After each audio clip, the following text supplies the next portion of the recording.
Hello and welcome back to Windsor Chronicles, a podcast where we peel back the layer of royal life beyond the tiaras, beyond the scandals, and look at where the crown intersects with wider world. Now, today's story is not about palace intrigue or family feuds. Instead, we're talking about something far more serious, something life and death. Because Prince Harry, the Duke of Sussex, has once again raised his voice on an issue he's championed for years, the fight against HIV and AIDS. Harry's message deserves us slowing down, taking a breath, and really listening. Recently, Harry joined a powerful UNAIDS campaign, a short film that aired during the United Nations Global Summit this September, and he wasn't standing alone. Joining him were Oscar-winning actress Charlize Theron, NBA icon Magic Johnson, and other advocates who've devoted their time and platforms to this cause. Their message was stark but simple. Without immediate action, the decades of progress made against HIV and AIDS are in danger of slipping away. Harry himself said in the video, "Think about that. After all the progress, after millions of lives saved, programs are being cut back at the very moment when continued investment is most critical." Charlize Theron put it plainly too. If funding doesn't return, UNAIDS estimates that's not a statistic. That's millions of children, parents, siblings, friends, all lives that don't have to be lost. Harry also released a longer statement, and it's worth sitting with his words. He pointed out that babies are still being born with HIV because their mothers can't access treatment. Treatment that exists, treatment that works, but treatment that's being cut off. He warned that in just 4 years, 6 million new infections and 4 million AIDS-related deaths could occur if funding keeps being slashed. His conclusion was powerful. Pulling back now would not just undo years of progress. It would be a betrayal of the millions relying on these services to survive. This isn't the first time Harry has spoken out.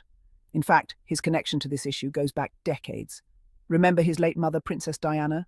She was one of the very first high-profile figures to publicly embrace HIV-positive patients at a time when fear and stigma were rampant. In the 1980s, even shaking hands with someone who had AIDS was seen as dangerous. Diana broke that wall down by doing just that, publicly, without gloves. She showed the world that compassion, not fear, was the right response. And Harry clearly carries that torch forward. Back in 2016, he and Rihanna rolled up their sleeves in Barbados to take public HIV tests on World AIDS Day. It wasn't a gimmick, it was a statement, a way to normalize testing, to show it's nothing to be ashamed of. And millions saw that message. Then there's Sentebale, the charity Harry co-founded in 2006.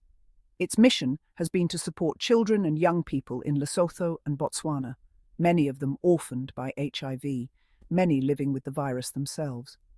Sentebale doesn't just provide medicine, it offers education, community, and mental health support.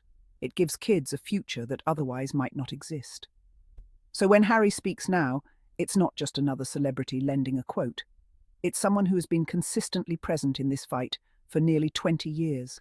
Following in his mother's footsteps and carving his own path of advocacy. But here's the hard truth. Progress doesn't move in a straight line. Just as treatments improve, politics and funding can slam on the brakes. UNAIDS and other global programs have been life-changing, but when funding dries up, clinics close, medications disappear, and prevention stalls. And that's when infections rise again. Some experts trace this directly to policy decisions, particularly cuts to foreign aid programs. When entire funding streams were dismantled, thousands of people lost access overnight. Harry is essentially warning that those decisions are setting us on a catastrophic path. So here's the question. Could Prince Harry step into an even more formal role? Some advocates are calling for him to become a UNAIDS ambassador. Think about it. He's already got the global platform, the track record, and the personal commitment. And unlike a fleeting celebrity endorsement, Harry has credibility here. He's been consistent, visible, and authentic. Would that make a difference? Possibly. Global health organizations rely on ambassadors to keep the issue in the spotlight, to pressure governments, and to keep the public engaged.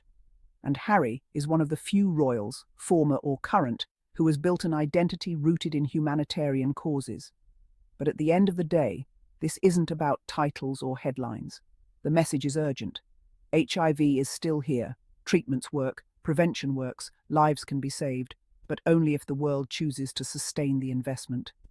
And Harry, Charlize Theron, Magic Johnson, and many others are warning us. The clock is ticking. let's take a moment here, because it's easy to think of HIV as an issue of the past, something confined to the 80s and 90s. But the truth is, more than 38 million people worldwide are living with HIV right now, and for many, treatment is still out of reach.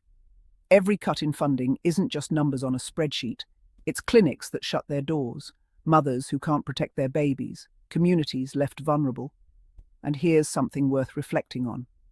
When global health weakens in one area, the ripple effects touch us all. Pandemics, whether it's HIV, Ebola, or COVID, don't stay confined to one group or one country. The fight against HIV is the fight for global resilience. So, as we close today's episode, let's bring it back to Harry. He's not in uniform, he's not at Buckingham Palace, but he's showing what influence can look like when it's used with purpose. A prince without a throne, but with a platform, and using it to push the world not to forget the millions depending on us. Maybe that's the most royal thing anyone can do. Thank you for joining me for this extended edition of I'd love to hear your thoughts. Should Harry formally join UNAIDS as an ambassador? Do you think leaders will answer the call to restore funding before millions more lives are lost? If today's episode moved you, share it with someone.